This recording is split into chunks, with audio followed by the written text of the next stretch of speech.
Hey there, homesteaders! It is a beautiful winter day here in Nevada, and even though it's the middle of winter, we're already thinking about spring. So today we're going to do some ordering from the Baker Creek Heirloom Seed Catalog, and we'll also give you a little update on how the seeds we've planted over winter are doing here in the High Tunnel. And then in the kitchen, I'm going to be making some spicy fried jalapeno popper fritter things. Something delicious and spicy. Yeah. So that's what's happening today. Why don't we get going? Let's go! We're Kaliki and Bret, a rugged and adventurous gay couple who are sick and tired of clashing with life in the city. So we decided to head into the desert to chase our dreams and thrive. Along with our furry friends Chuck and Momo, We'll explore DIY projects, tiny house construction, gardening, hiking, cooking, and share what it looks like to jump headfirst into homesteading. So subscribe and join us on our dusty adventures to build this desert dwelling.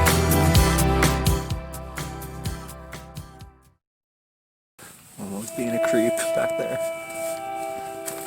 Always. Always a creep. So even though we have plenty of seeds in our handy seed binder, we never can seem to have enough. This year's no different, so we're gonna place an order with Baker Creek and get some cool things. Most of the stuff we're getting is kind of just like exciting and different than things we've grown before. One of the coolest things that we're ordering that I'm super into is bitter melon. It's the Abashi bitter melon. There was this white Okinawa one that they were also selling, but unfortunately they were out of stock on that one, so we settled for the next best thing. They're supposed to be really good for you eating the seeds and stuff. Yeah, and that particular one was really heat tolerant too, so I think that's probably a good choice, even though that white one would have been super cool. Yeah. Maybe would have been more delicate. Yeah, this one's supposed to tolerate temperatures up to around 100 degrees, and that is pretty common in these here parts, so this is probably going to be a good one for us. I'm excited for all the nutritional benefits that it's supposed to have, and just to taste that sour, bitter flavor that they say it has as well. I am also really excited about that snake bean. Yeah. It's in the gourd family, but it's supposed to taste kind of like a green bean, and it can get up to, what, like 3 feet long, or like 5 feet long? I don't know. I think it was like 5 or 6 feet long. It just looks kind of like a snake climbing around on a trellis, so hopefully we can make that work. Gourds seem to work pretty well here, so I think this should do good. Yeah, hopefully that one will do good. Yeah. And then with the other high tunnel that we should be getting in a few months, we really want to focus heavily on berries in there, because we've tried a few different kinds and they're not working out, so I think we just really need to put some focus in, make it happen. So we're going to be ordering some ground cherries, Regina alpine strawberries, and black goji berries, among a couple other things. Goji berries are supposed to grow really well in this area, and we figured might as well go with the extra antioxidants of the dark colored ones. Yeah, and those ones, it said that they were sweeter too. Yeah. So sweeter and more antioxidants, can't go wrong. Yeah, and the variety of alpine strawberry we're getting is supposed to be a little bit larger and sweeter than the standard alpine strawberry, and it's supposed to have a really bountiful harvest though every year, and we like to have lots of bounty, so that sounds about right to us. With the ground cherries, I've just never even tried one before, and I think they sound really cool. They look like little tomatillos. Yeah, I'm curious about them. So I'm sure we'll get a couple other berry varieties in there as well. Yeah, I want everything. Yeah, every berry. So our other high tunnel is going to be very berry focused. What else is there? Oh, the millet. Yeah, we want to, like, just something special for our chickens and other wildlife, just birds. So we have lots of different birds that show up around our yard and stuff, and it's something we want to encourage more variety. Yeah, millet seems like a good way to do that, and something that will be nutritionally good for our chickens as well. And yeah, and it's good for us too. The one time that I've eaten it, I didn't really like it, but I feel like, I mean, I guess I've eaten it in breads and stuff too, and that's fine when it's just little seeds and bread. We think that'll be a good one just to kind of have spread around and hopefully naturalize it in this landscape. Grains seem to do pretty good here. And then we also want to get the Lady Godiva squash. It's just a pumpkin that has whole list pumpkin seeds in there, which I didn't know were a thing until last year. I thought somebody was just peeling all those shells off of the pumpkin seeds I was buying all the time. Yeah. Come to find out, they grow that way. Yeah, that's really cool. I'm excited about that. And we grew a pumpkin or a couple pumpkins last year that seemed to do pretty well. So hopefully this type will just do pretty well too. Yeah, I think it will. The only thing I'm worried about is they can kind of have a long growing season, and we get around roughly 100 frost-free days every year. But I think if we do some special care, start them a little bit early, they should be fine. Yeah, also having this high tunnel, it doesn't extend the growing season by a lot, but those like really mild frosts at the early season, it's like it should protect it from that at least. There's spider webs all over my face all times. Yeah, there's so many spiders in this high tunnel. I don't understand. They're so small, and they're all just sort of floating around in the air doing something. Yeah, I wonder how many tiny spiders I'm just breathing in. Yeah. One of the things that I'm really excited to finally get and try out is sugar beets. I have planted so many beets, as you might have seen in an earlier episode, but we haven't had sugar beets before, and I really want to try that. They're supposed to be really sweet and juicy and wonderful. Yeah, I think it'll be cool to, I mean, just to cook with them, you'd probably put them in anything and they would be good, but also to try to make sugar or molasses from it would be just a fun little experiment, see if that's something that we can actually do. Like, can we make our own sugar? Yeah. We could.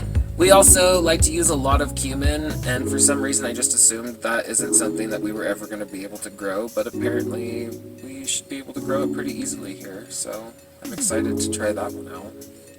There's something else that I was thinking of that I saw in there that I wanted to order, but I don't think we did. Oh, we might have some cilantro. No, we don't have cilantro. We should order some. I saw one that was like a slow bolt one, because that's something that with cilantro is really like an issue, especially like here it's really hot and a lot of things will just like bolt really fast.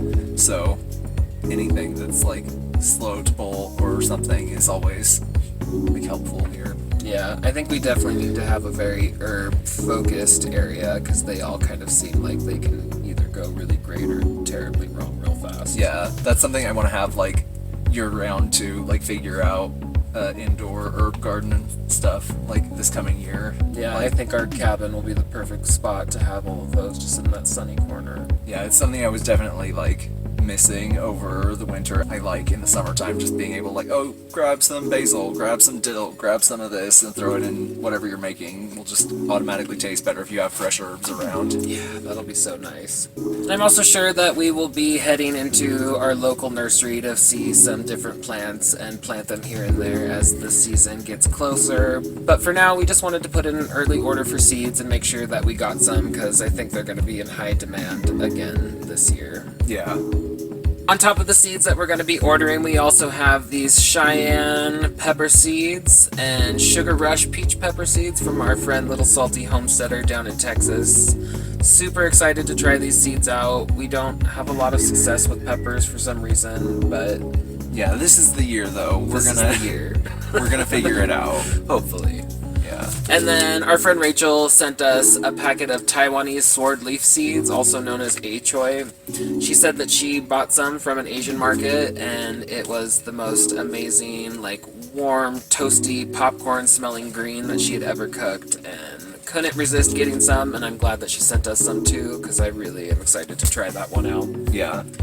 And of course, we have tons of other seeds that we're going to be planting this year, so you'll definitely want to see all that fun stuff. Yeah, I can't wait. Even though it still is like winter time, just having these warm days the past few days, really, like I start to feel it, and I'm like, okay, it's not going to be winter forever. I'm gonna be outside. There's going to be green things again. Even though, I mean, there's never been totally no green things. We have kale never stops. Yeah. It's crazy. It gets so warm here in the middle of winter, so a false spring happens. We have problems with our plum tree in our yard because the blossoms just freeze and fall off way too early.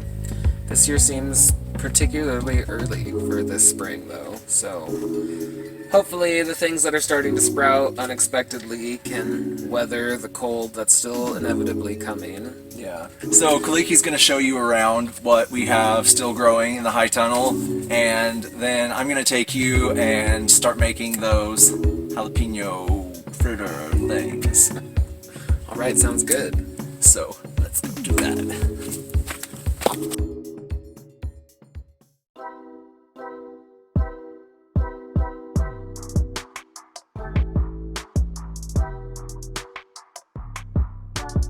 And now, a garden tour.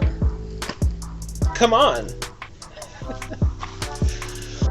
The most successful thing I planted out here over these cold months has been garlic, by far. I'm sure we'll have plenty of great garlic recipes coming your way once we start to harvest.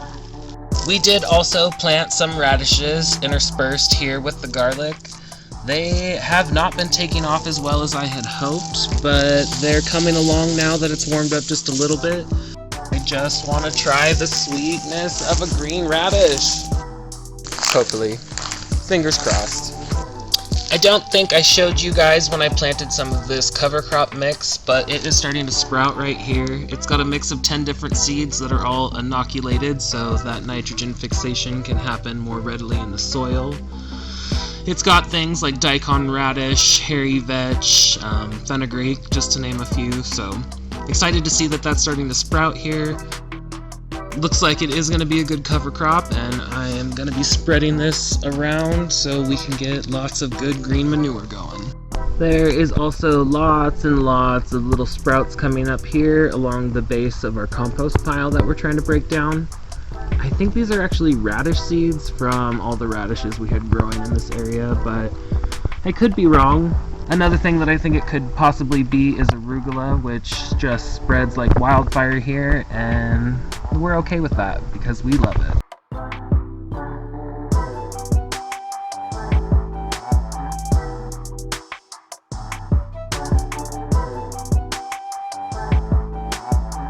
And finally, just a quick little shot of some of the beets that have come up that I planted in our beet episode. They took quite a while to germinate, but looks like they are starting, so hopefully we'll have a pretty good harvest of those come spring as well.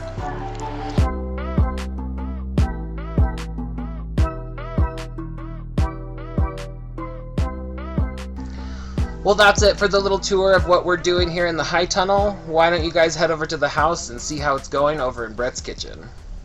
Oh, hi, Debbie. Come on in.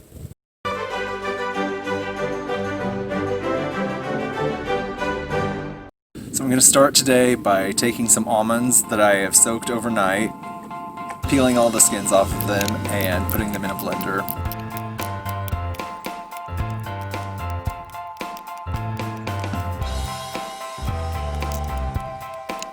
Along with some water, some vinegar, and some salt. And then I'm just going to blend that until it's smooth.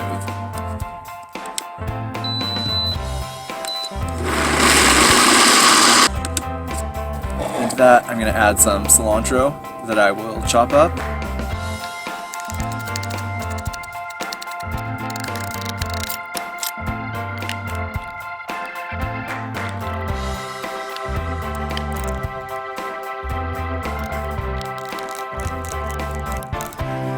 That is all for the filling. And now I'm going to take these jalapeños that I've fermented. They've been fermenting for a little over a month now, and I am going to cut out the seeds from the inside and fill them up with that almond mixture.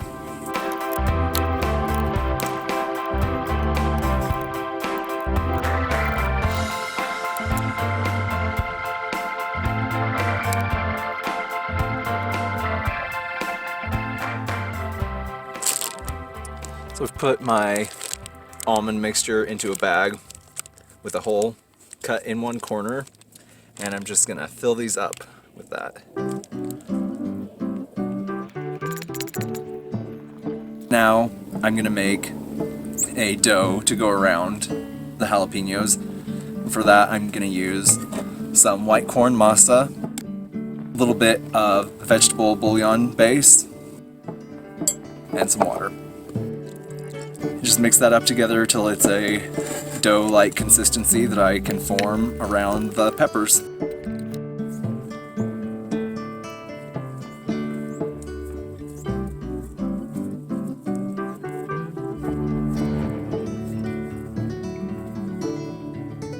Once those are all coated with my dough, I'm just gonna add them to a pan with some hot oil and fry them up.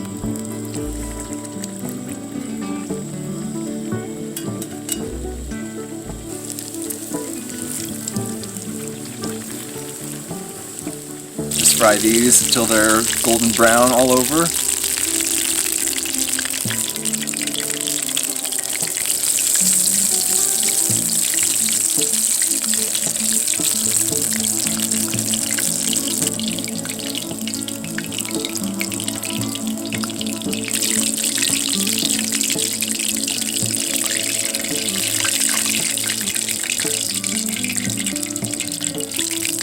Then once they cool down a little bit, they'll be ready to eat.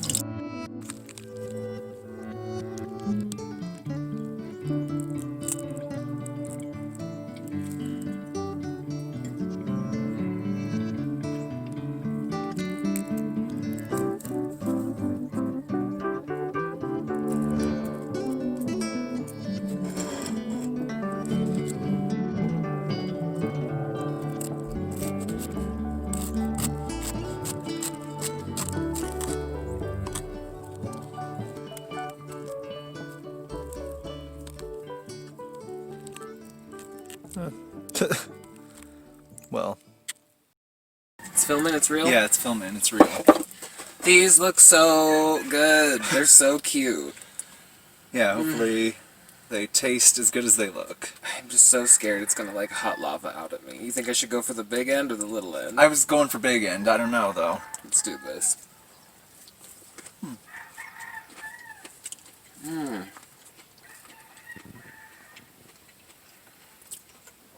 That's nice. Yeah. Wow, I thought it was gonna be so much more spicy. This one is pretty spicy. That's kind of what I thought. Jalapenos are so variable, you never know what's gonna happen. Well, and I tried to like kind of pull out the seeds and ribs from the inside, but it was hard to get in there, and I didn't want to end up ripping the pepper because I was like, it'll leak everywhere. Yeah, I love it. Yeah, it's a good time. I'm glad that it worked the way I envisioned it, since I had never done anything quite like this before. Yeah. And I think the masa dough cooked pretty well, pretty evenly. I had one bite of this that was like a little soft in one spot, but so I cut one of them in half. You can see I didn't quite get it evenly. That's why, like down here, it's not probably cooked as well. And I didn't get them quite filled up to the brim with the filling. I think it would have been better to get them more full, but I rushed it a little bit. Anyway, that is what they look like up close and personal.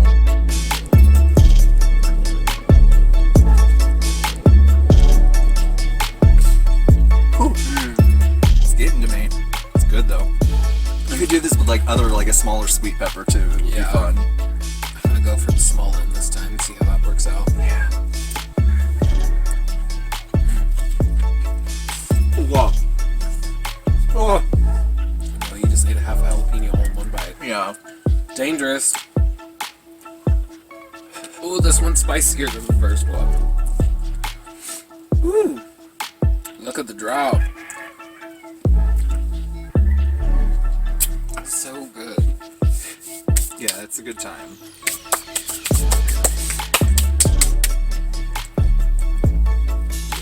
Yeah. If you enjoyed this episode, then be sure to check out our Patreon page where you'll find lots of behind-the-scenes footage, recipes from Bret's Kitchen, as well as cool things like these aprons that we now have. We've got our own merch, Desert Dwelling merch. Yeah. So be sure to check that out, and don't forget to like, subscribe, and hit the notification bell so you don't miss the next episode of Desert Dwelling. See you next Tuesday. Bye!